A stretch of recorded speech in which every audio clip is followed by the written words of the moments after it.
Hi, this is Robert Rapier, and this is R Squared Energy TV.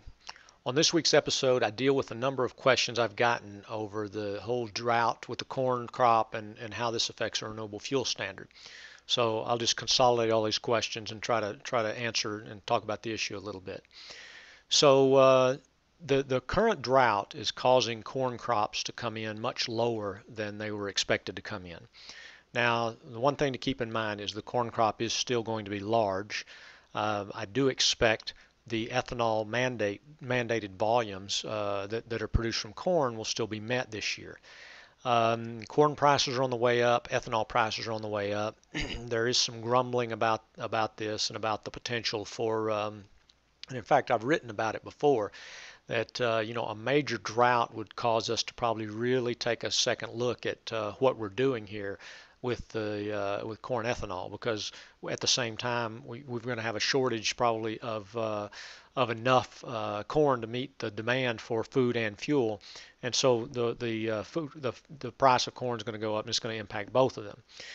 Now, having said that, I think there's going to be enough to meet the mandate, because I've got a number of questions about is the renewable fuel standard, the volume for this year, likely to be suspended, or do you think it will be suspended? No, I don't think it'll be suspended.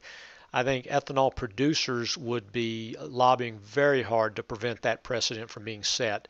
I think they will argue that the volumes can still be made, that if you suspend or reduce the amount that has to be blended this year, it's going to have a very negative impact. People are going to lose jobs, et cetera, et cetera.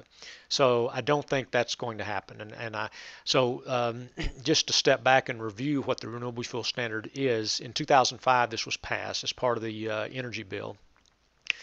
And for the first time it mandated that ethanol had to be blended into our gasoline.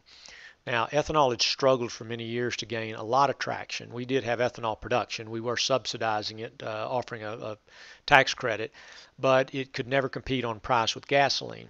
Well, the Renewable Fuel Standard said you must blend X amount. Well, when that happened, ethanol production exploded and actually overbuilt capacity. And when capacity was overbuilt, they went back and they revisited and they raised the ethanol mandated volumes. And so currently, I'm looking at them for 2012, 13.2 billion gallons. It says of renewable biofuel. I think that's just from like corn ethanol. So we got 13 billion gallons this year. I don't see producers having a problem meeting that. Now, what they will have a problem meeting was the original mandates for the cellulosic ethanol. And that started out in 2010 being 100 million gallons. In 2011, it was 250 million. In this year, it was 500 million, going up to a billion next year. So if you check with the EPA, there is actually a site that they have where they show what the cellulosic biofuel production has been so far, and it's still zero. And so we have this absurd situation where they're greatly rolling back that mandate, but they're not eliminating it. And they're forcing refiners and gasoline blenders to pay penalties for not meeting that mandate, even though the product doesn't exist. So while the renewable fuel standard, the corn ethanol piece, I don't think is going to change, I think there's a greater and greater chance that the cellulosic ethanol bit does change. And at some point, failure to deliver on these is going to, I think they're just likely to throw out that bit and say, well, this was a failure. This did not, we did not achieve the volumes that we thought were going to happen. One, it's an issue of fairness. I mean, I think most people would agree that it's a bit much to penalize a gasoline blender for not purchasing a product that doesn't exist. Now, Bob Dineen at the Renewable Fuel at the RFA, the Renewable Fuel Association, recently testified he's perfectly happy with this. He likes this. Well, of course he does. If you change that though, and you said, instead of forcing gasoline blenders and penalizing them for not buying product that doesn't exist, let's go after the people who promised to make it and didn't deliver. So, go after their funding, penalize them, fine them. I bet Mr. Dineen wouldn't be so happy about that. And so, that to me is more of a fair system. You got people out making promises, and when they don't deliver, it shouldn't be a third party who gets penalized for that. So, and I think people are more and more, and I see more and more editorials that highlight the absurdity of that situation. And I think that is more than likely going to be the bit that gets adjusted.